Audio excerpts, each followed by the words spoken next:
Bienvenidos, queridos hermanos, a nuestra lección número 29 de Teología Moral. Ya no diremos moral fundamental porque hemos avanzado en todo lo fundamental de la moral. Ahora nos conectaremos con la moral especial, en el sentido que es temática más definida sobre la vida moral del ser humano. Una primera moral especial que abarcará la moral sexual, una segunda moral que veremos la virtud cardinal de la justicia y una tercera moral especial sobre el magisterio social de la Iglesia, que si bien ya tuvimos esa asignatura de la doctrina social de la Iglesia, pues lo enfocaremos un poco de una manera breve sobre la moral cristiana, pues, y la doctrina social de la Iglesia. Hagamos oración. Del Salmo 25.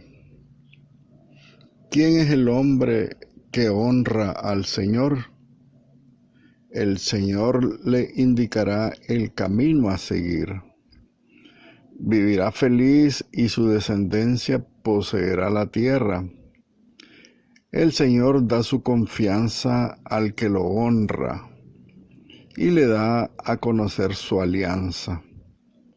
Mis ojos están fijos en el Señor. Él me libra de la trampa. Gloria al Padre, y al Hijo, y al Espíritu Santo, como era en el principio, ahora y siempre, por los siglos de los siglos. Amén. Padre nuestro, que estás en el cielo, santificado sea tu nombre. Venga a nosotros tu reino, hágase tu voluntad en la tierra como en el cielo. Danos hoy nuestro pan de cada día, perdona nuestras ofensas, como también nosotros perdonamos a los que nos ofenden, y no nos dejes caer en tentación y líbranos de todo mal. Amén. Bienvenidos, pues, queridos hermanos, a nuestra lección 29. Quiero titularla La moral especial, en el sentido que vamos a tratar la moral especial 1, donde vamos a tratar, pues, la moral sexual. Ya un tema más concreto de la moralidad humana.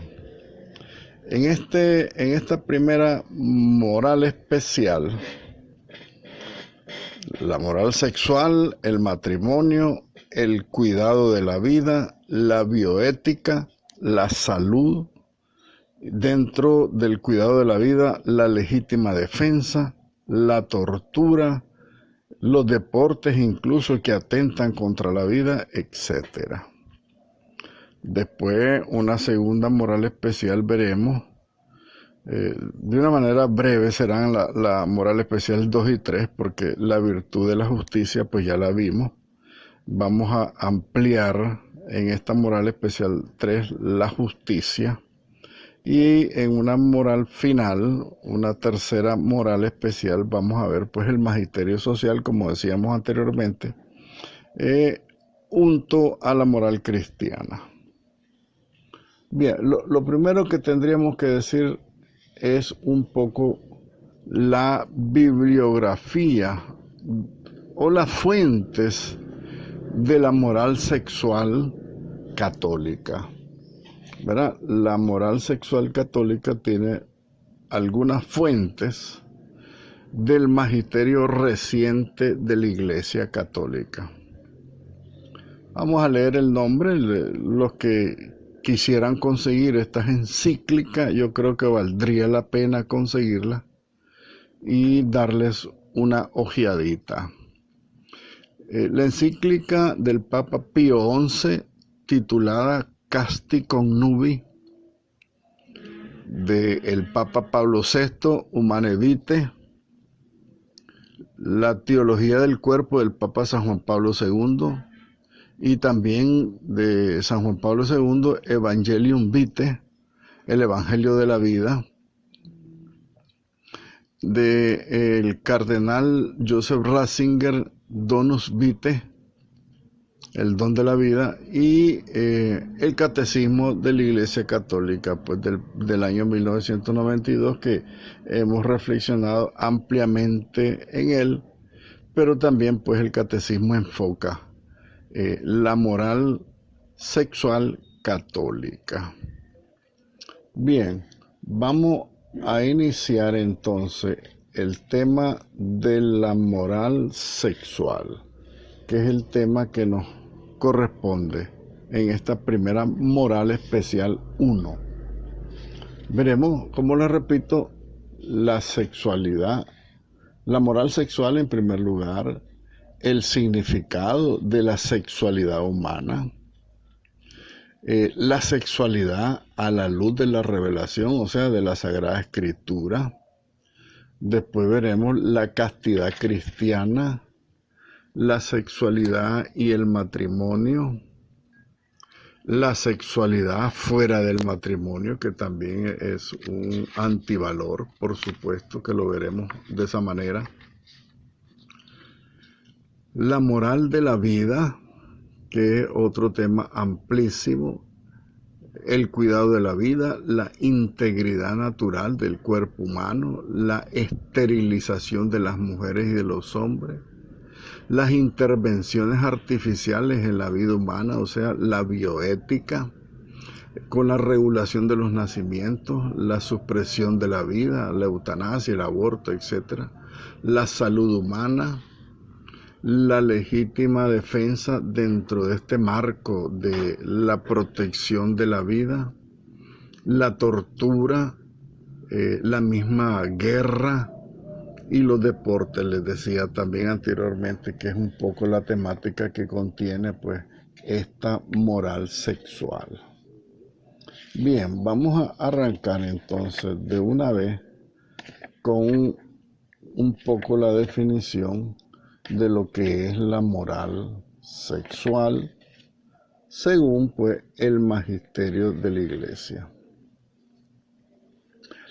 La moral sexual católica, que es promulgada por la autoridad del magisterio de la Iglesia Católica, se deriva de la ley natural, que ya hablamos ampliamente de la ley natural inscrita por Dios en el corazón de todos los hombres, por la revelación, o sea, la Sagrada Escritura, y por la tradición apostólica, o sea, la tradición de la Iglesia. El magisterio, la Sagrada Escritura y la tradición. Y dentro del magisterio, pues también tenemos que enfocarnos pues en la ley natural. Y como toda moral sexual, la moral evalúa la bondad del comportamiento sexual, porque es una bondad dada por Dios al hombre para su propia felicidad, pero que el hombre ha hecho mal uso de su sexualidad. Por eso la razón de estudiar la moral sexual. Y esta bondad dada por Dios del comportamiento sexual, o sea, el hombre y la mujer son sexuados por Dios. Estos proporcionan unos principios generales por los que nosotros debemos evaluar cada uno de los actos sexuales que realizamos los seres humanos. Por su parte, la Iglesia Católica enseña que la vida humana y la sexualidad humana son ambas inseparables y sagradas. Es importante, sagrada. La sexualidad humana es sagrada. Y la Iglesia condenó como una herejía, por ejemplo, el maniqueísmo, porque el maniqueísmo cree que el espíritu es bueno mientras que la carne es mala. Pero dice la doctrina católica que el cuerpo humano es templo del Espíritu Santo, por eso también el cuerpo es sagrado. Entonces la Iglesia condenó esa herejía maniqueísta que habla pues de que el cuerpo es malo, la carne es mala. Entonces, por lo tanto, la Iglesia no considera al sexo como pecaminoso o como un obstáculo para la vida plena en la gracia de Dios. Porque la Iglesia, al creer que Dios creó al hombre a su imagen y semejanza, y que al considerar todo lo creado, Dios vio que todo era bueno, entonces la Iglesia Católica, por lo tanto, considera que tanto el cuerpo humano como el sexo son buenos y son sagrados y te pueden conducir incluso a la vida plena de la gracia de Dios, incluso a la misma salvación. El Catecismo de la Iglesia Católica, por su parte, enseña que la carne es soporte de la salvación. Y por eso la Iglesia considera la expresión de amor entre el marido y su mujer como la forma más elevada de actividad humana. Al unirlos, el hombre y la mujer, como lo hace en un completo y mutuo autodarse o autoentrega del hombre y la mujer dentro del sacramento del matrimonio, y abrir su relación a la creación de la nueva vida, la relación sexual dentro del matrimonio, por lo tanto, tiene que estar abierto a la vida y no poner obstáculo. Que si Dios desea mandar vida a través de la unión sexual del esposo y la esposa, entonces el ser humano debe estar abierto en su relación sexual a la creación de nueva vida. Por eso estos actos con los cuales los esposos se unen en castísima intimidad y a través de los cuales se transmite la vida humana, estos actos son, como ha recordado el Concilio Vaticano II, son actos honestos y dignos. Es en los casos en que la expresión sexual se efectúa fuera del sacramento del matrimonio o en que la función reproductiva se frustra deliberadamente, incluso aunque lo sea dentro del matrimonio, cuando la Iglesia pues expresa su juicio moral. Entonces la Iglesia emite su reflexión moral en los dos casos, ¿verdad? Cuando los casos de la unión sexual del hombre y la mujer son dignos y honestos y que te conducen a la plena vida de gracia y de felicidad humana que es querida por Dios. Pero también evalúa la Iglesia estas relaciones, esta unión sexual, cuando se efectúan fuera del matrimonio o cuando esa función reproductiva es frustrada de una manera deliberada por los medios de control de la natalidad, los medios artificiales, ustedes saben cuáles puedan ser. Se frustra la vida, entonces, incluso dice la Iglesia que aunque sean dentro del matrimonio, cuando se frustra deliberadamente la oportunidad de engendrar hijos por la relación sexual, entonces la Iglesia expresa su juicio moral. O sea, dice lo que está bien y lo que está mal. Por eso la Iglesia considera pecado mortal la actividad sexual extramatrimonial porque viola el propósito de la sexualidad humana al participar en el acto conyugal antes del matrimonio. Esas son las relaciones extramatrimoniales o prematrimoniales, podríamos llamarlas también. Entonces, la Iglesia lo considera pecado porque está cerrado a la vida y está fuera del matrimonio, porque dentro del matrimonio es donde se santifica la relación sexual del hombre y la mujer, dentro del matrimonio única y exclusivamente, porque la relación, la unión sexual la ha dado Dios única y exclusivamente para la familia cristiana dentro del sacramento del matrimonio. el acto conyugal también mira a una unidad profundamente personal, más allá de una sola unión, de una sola carne.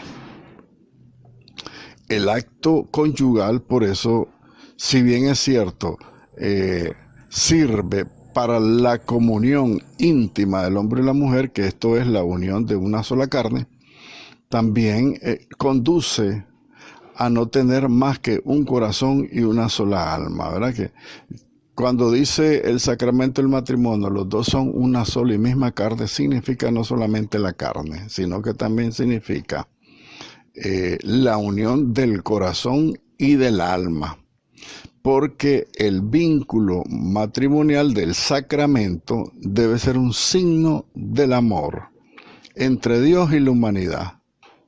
Por lo tanto, ese es el valor que le da el sacramento del matrimonio a la unión sexual del hombre y la mujer dentro del sacramento del matrimonio. Le da un valor de signo. Esto significa que cuando nosotros vemos un matrimonio por la iglesia, que viven su familia y su hogar en comunión de vida y de amor con la bendición de Dios, ellos son un signo en el mundo, son un signo en el mundo del amor entre Dios y el hombre. El amor entre Cristo y la iglesia. Es el amor entre Dios y toda la humanidad. Entonces, por esa razón, porque son un signo del amor infinito de Dios con la humanidad, por eso la relación sexual del hombre y la mujer debe ser de cuerpo, de corazón y de alma. Por lo tanto, en ese sentido y en esa medida será una vida sagrada, será una experiencia vivida según el plan de Dios, porque Dios creó todo lo que nos dio y vio que todo era bueno. Y que también el catecismo dice que la carne es soporte de la salvación. Significa que todo esto nos conduce a la salvación eterna dentro del matrimonio. Fuera del matrimonio es pecado, dice la iglesia. Por esa razón, la iglesia requiere y exige que sus miembros no practiquen ni la masturbación, ni el hombre ni la mujer, ni la fornicación del hombre y la mujer, ni el adulterio del hombre y de la mujer, ni la pornografía del hombre y la mujer. Y digo hombre y mujer porque ahora se está viendo de todo. Ni la prostitución de los hombres y de las mujeres, ni la violación de los hombres y de las mujeres, mucho menos la violación de los niños o las niñas, y por lo tanto también los actos homosexuales o lesbianos, ¿verdad? Entre hombres con hombres o mujer con mujer. La iglesia quiere que sus miembros no practiquen ninguna de estas aberraciones de la vida sexual. Y los más conservadores también critican el sexo oral y finalmente los métodos anticonceptivos. Específicamente, intervenir en un aborto puede acarrear la pena incluso de excomunión, como bien lo ha sostenido la doctrina católica, que el que practica un aborto está excomulgado y que solo el obispo puede levantar esa excomunión, y que ahora pues con los misioneros de la misericordia que el Papa dejó instituido, en el caso nuestro de Nicaragua, pues todos los misioneros de la misericordia, o sea, todos los vicarios foráneos de nuestra arquidiócesis, por ejemplo, tienen la autoridad de levantar esa excomunión por los abortos. Entonces, por lo tanto, en esta vida, en esta moralidad sexual católica, por el gran valor y la gran dignidad que tiene la unión sexual del hombre y la mujer dentro del sacramento del matrimonio, el resto de actos sexuales son pecaminosos, son aberrantes, son contra la naturaleza misma del ser humano.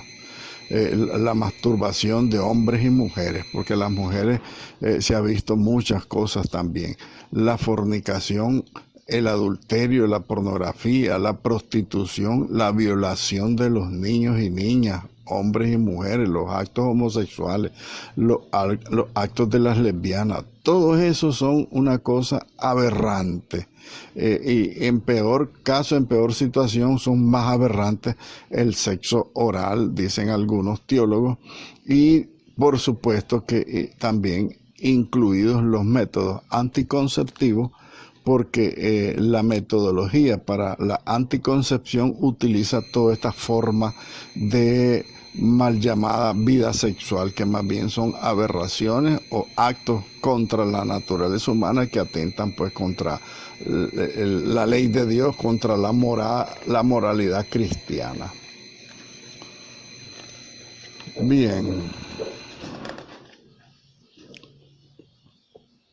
La ley natural, como referencia a la base que decíamos al inicio, de la moralidad de la vida sexual, ¿verdad? La ley natural es una teoría que postula la existencia, ya lo dijimos, ¿verdad?, de una ley cuyo contenido está escrito en la naturaleza humana, en el corazón del hombre, dice la Sagrada Escritura, y que por lo tanto tiene una validez en todo tiempo, en todo lugar y para todos los seres humanos. A pesar de la relación que tiene esta teoría con otros estudiosos filosóficos, etcétera, los padres de la Iglesia pues sostienen esta gran verdad.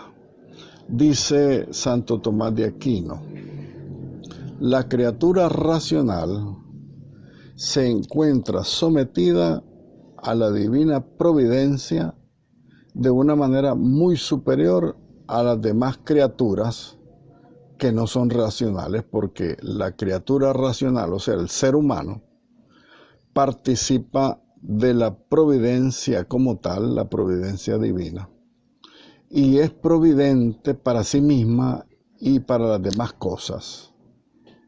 Por lo mismo, entonces, por lo tanto, hay también en esta ley natural una participación de la razón eterna, en virtud de la cual se encuentra naturalmente inclinada a los actos y a los fines debidos a los que ha sido puesto el hombre en esta vida, ¿verdad? Para que actúe haciendo el bien y evitando el mal, pues en síntesis.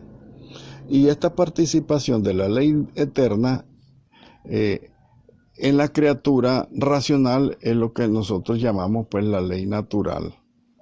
Por otro lado, la Sagrada Escritura nos habla también que la moral sexual católica viene insertada dentro de muchos y casi la mayoría de todos los versículos de la Sagrada Escritura. Incluso desde el Génesis en el capítulo 1, que dice que Dios creó al hombre a su imagen y semejanza. A imagen de Dios lo creó. Hombre y mujer lo creó. Y Dios bendijo, Dios les bendijo y les dijo: creced y multiplicaos, llenad la tierra y someterla. Más adelante en el Génesis 2 vemos el relato de que el Señor Dios hizo caer en un profundo sueño al hombre, y mientras dormía pues le sacó una de sus costillas, y por medio de esa costilla el Señor Dios creó o hizo a la mujer y se la dio al hombre. Entonces le dijo el hombre: esto es por fin hueso de mis huesos y carne de mi sangre. Así el hombre dejará a su padre y a su madre, se unirá a su mujer y se convertirán en una sola carne. Recordemos la expresión una sola carne significa un solo corazón, una sola alma. Y el hombre y su mujer estaban ambos desnudos y no se avergonzaban, dice el libro del Génesis. Bueno, avanzando un poco más, viendo pues lo que dice el magisterio de los padres de la Iglesia sobre la sexualidad, veamos qué dice San Agustín. San Agustín describió su conversión al cristianismo con sus confesiones. El libro de las confesiones de San Agustín incluso están en YouTube relatados para los que no quieran leerla, pueden escuchar ahí, incluyendo aspectos relativos al comportamiento sexual. San Agustín hace referencia y dice en uno de sus pasajes: rápidamente volví a aquel lugar donde estaba sentado Alipus. Alipus era su hijo. Ahí donde había puesto el volumen del apóstol. Estaba leyendo el apóstol y cuando me levanté, dice San Agustín, se lo arrebaté, lo abrí y en silencio leí el párrafo en que mis ojos cayeron en un primer lugar. Y dice el texto de la carta a los Romanos capítulo 13, que le abrió los ojos a San Agustín. Dice: ni en comilonas, ni en borracheras, ni en lujuria, ni en deshonestidades, ni en lucha, ni en envidia, sino vestidos del Señor Jesucristo, y no hagáis previsión para la carne, con el fin de satisfacer con los deseos de la carne, ¿verdad? Los deseos pasionales. Eso habla un poco de la moral. San Agustín, Santo Tomás de Aquino, gran moralista también, San Alfonso María de Ligorio, también gran moralista. Pero vamos a avanzar un poco más. Vamos al magisterio reciente de la Iglesia Católica. Ya hice referencia de esta bibliografía. La encíclica Casti Connubii del Papa Pío XI del año 1932, que se escribió en parte como una respuesta a la decisión de Lambert Conference anglicana, que los anglicanos en 1930 adoptó el uso legítimo de la contracepción en algunas circunstancias, o sea que los anglicanos aprobaron los anticonceptivos. Entonces el Papa Pío XI escribe la Casti Connubii para condenar esa realidad de los anglicanos. Porque dice el Papa que cualquiera que sea el uso del matrimonio ejercido de tal manera que el acto sexual sea deliberadamente frustrado para engendrar vida,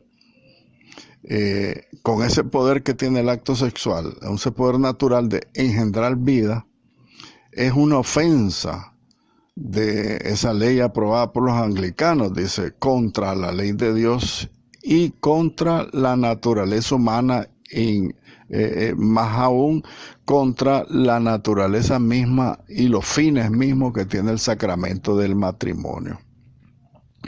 Y los que se dedican, dice el Papa, a este tipo de actos de control natural, de control más bien de la natalidad, esta gente carga con la culpabilidad de un pecado grave.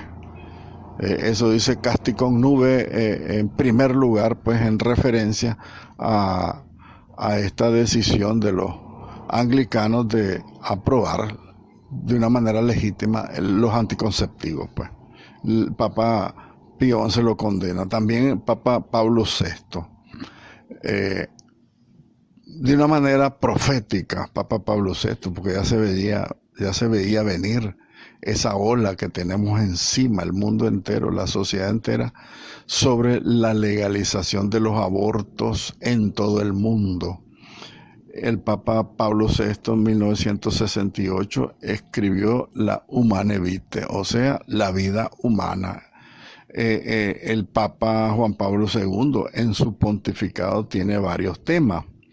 La teología del cuerpo, entre el 79 y el 1984, que lo dio en muchas audiencias generales, habló del cuerpo humano, la dignidad del cuerpo humano. Su encíclica Evangelium Vitae, el Evangelio de la Vida, que es una teología y una moral familiar y de la vida. Esta encíclica el Papa le escribió el 25 de marzo de 1995, Evangelium Vitae. Donum Vitae es una instrucción de la Congregación para la Doctrina de la Fe que la dirigía el Papa Ratzinger, que después fue San Juan Pablo II, y habla esta Domus Vitae, el don de la vida de la Congregación para la Doctrina de la Fe, habla sobre el respeto a la vida humana y el respeto a la procreación, que tienen derecho y obligación los matrimonios, porque fuera del matrimonio se le niega la dignidad a los hijos de nacer dentro del matrimonio, se le niega la dignidad de nacer al ser humano de su papá y de su mamá consagrados a Dios dentro del sacramento del matrimonio, porque ahora la familia tiene muchos hijos que son fuera del matrimonio, de diferentes papás o de diferentes mamás. Todo eso son derechos humanos que se le violan a los hijos que vienen al mundo. Y lo refiere el Papa Benedicto cuando era prefecto de la Congregación para la Doctrina de la Fe con el Donum Vitae, o sea, el don de la vida. Es un documento, una instrucción para el respeto de la vida humana y de la procreación. El esplendor de la verdad, también del Papa San Juan Pablo II, se llama Veritatis Splendor, es una encíclica sobre la moral fundamental del 6 de agosto de 1993, que vamos a hacer un apartado especial, un resumen sobre esta encíclica Veritatis Splendor del Papa Juan Pablo II. Esperen mi reflexión sobre la Veritatis Splendor. Y por supuesto, pues todo lo que se refiere a la teología moral fundamental, a toda la moralidad, y principalmente de la moral sexual, que refiere pues el catecismo de la Iglesia Católica. El magisterio de la Iglesia también quiere hablar sobre la castidad dentro del matrimonio, que es la pureza del cuerpo, sobre la lujuria, sobre la masturbación. Vamos a hacer reseña en este apartado de estos tres temas. Vamos a ver si logramos abarcarlo. La castidad. Partiendo la Iglesia en su magisterio, partiendo de una reflexión teológica sobre la creación del hombre, la Iglesia considera que este hombre ha sido invitado a vivir en la plenitud de la vida divina, que consiste en el amor y consiste también en la perfecta comunión. Porque, por ejemplo, Jesús, al dar cumplimiento y nuevo sentido a la ley, interpreta de manera más rigurosa pues la indisolubilidad del matrimonio y la condena del adulterio. Entonces la castidad matrimonial viene a ser el tema pues principal de esta reflexión de la Iglesia, porque el hombre es llamado a vivir plenamente en amor y en perfecta comunión entre sí mismo. El hombre a imagen de Dios, varón y mujer los creó. Entonces, de ahí nace la virtud propia del hombre y de la mujer ante la sexualidad. Para que esta sexualidad sea la castidad, su mayor rigor, porque la castidad es una virtud y al mismo tiempo es un don, es una gracia. Cuando nosotros decimos que la castidad es una virtud, quiere decir que el hombre la puede ejercitar y adquirir la virtud por sí mismo, Pero también es un don porque tenemos que pedírselo al Señor, el don de la castidad, o sea, el don del corazón limpio, del corazón puro. Y es una gracia porque Dios la regala al que se la pide. Y al ser un don y una gracia y una virtud, por lo tanto es un regalo de Dios, pero también es una responsabilidad del hombre y de la mujer. El ser humano, el cristiano, tiene que cultivar la castidad porque es una tarea, es un don y es una tarea. El Señor te regala, pero tú tienes que poner de tu parte. Por lo tanto, el concepto, tendríamos que decir, el concepto de castidad es que esta castidad significa la integración lograda de la sexualidad en la persona y por ello en la unidad interior del hombre en su ser corporal y espiritual. Porque el hombre ahora con la sexualidad que ofrece el mundo se ha desvinculado totalmente de su responsabilidad, del valor que tiene la parte espiritual y se ha dedicado y se ha entregado totalmente a los placeres carnales sin ninguna responsabilidad, sin ningún cargo de conciencia y solo y meramente por el placer hedonista de satisfacer sus deseos carnales, en este caso pues sus deseos de sexualidad. Esa es un poco la dificultad pues que tiene esta definición, pero no es que sea difícil, sino que los enemigos del alma, ustedes saben cuáles son los enemigos del alma: el mundo, el demonio y la carne.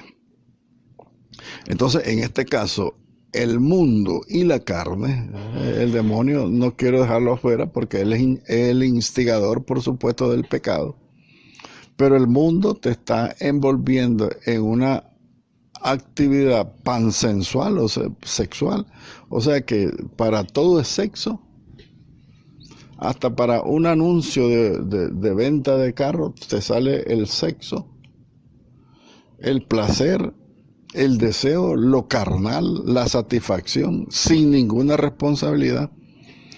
Y también pues la carne, la debilidad corporal, que el espíritu es animoso, pero la carne es débil, dice el Evangelio. Por lo tanto, tenemos que educar nuestro cuerpo a la castidad.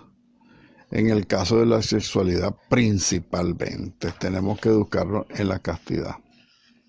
Por esa razón, la sexualidad se hace humana cuando se integra en la relación de dos personas que quieren darse mutuamente y totalmente para siempre. Por eso nosotros siempre hablamos como cristianos dentro del sacramento del matrimonio, porque el matrimonio nadie lo puede deshacer. Lo que Dios unió no lo separa el hombre, es para siempre y con la misma esposa para los varones.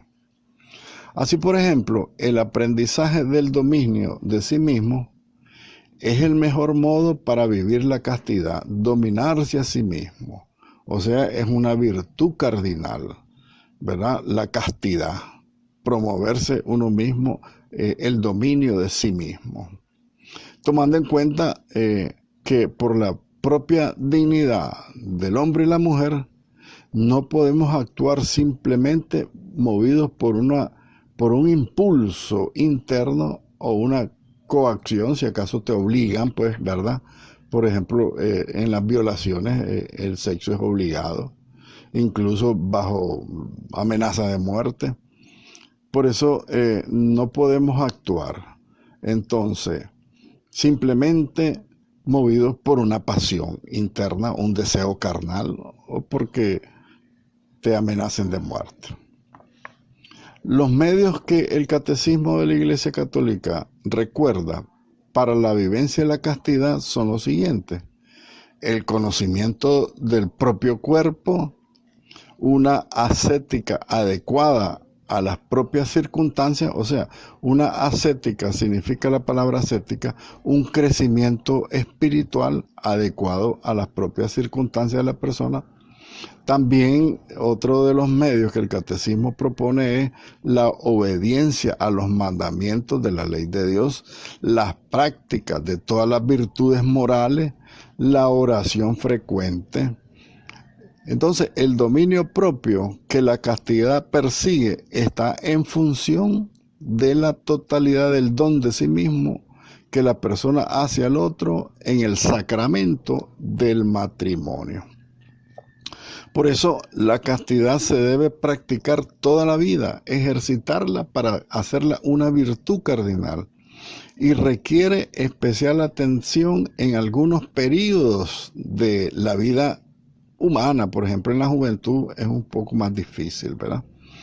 Y dice también la Iglesia que la castidad se expresa en la amistad. Cuando uno tiene una amistad sincera, no es una amistad por deseo, no es una amistad por pasión, esa es la verdadera amistad cristiana que propone la Iglesia. Y que también el catecismo habla también de la generosidad en la castidad. Generosos de la castidad, dice el catecismo. Porque el catecismo recuerda que todo bautizado está llamado a la castidad, ya sea en el celibato o en la virginidad.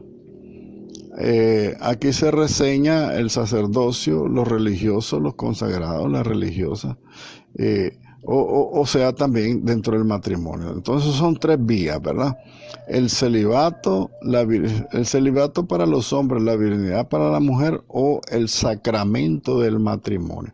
Eso es vivir la castidad.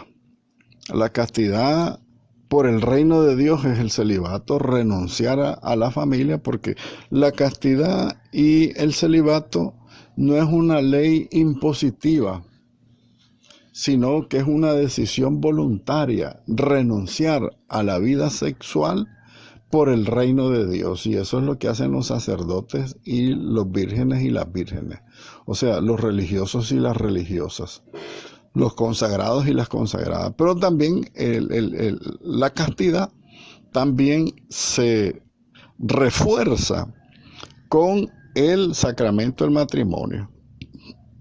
Porque la relación sexual, repito lo dicho al inicio, dentro del matrimonio, en vez de ser pecaminosa, es virtuosa la relación sexual dentro del varón y la mujer dentro del matrimonio, siempre que su relación sexual sea en pureza y en castidad.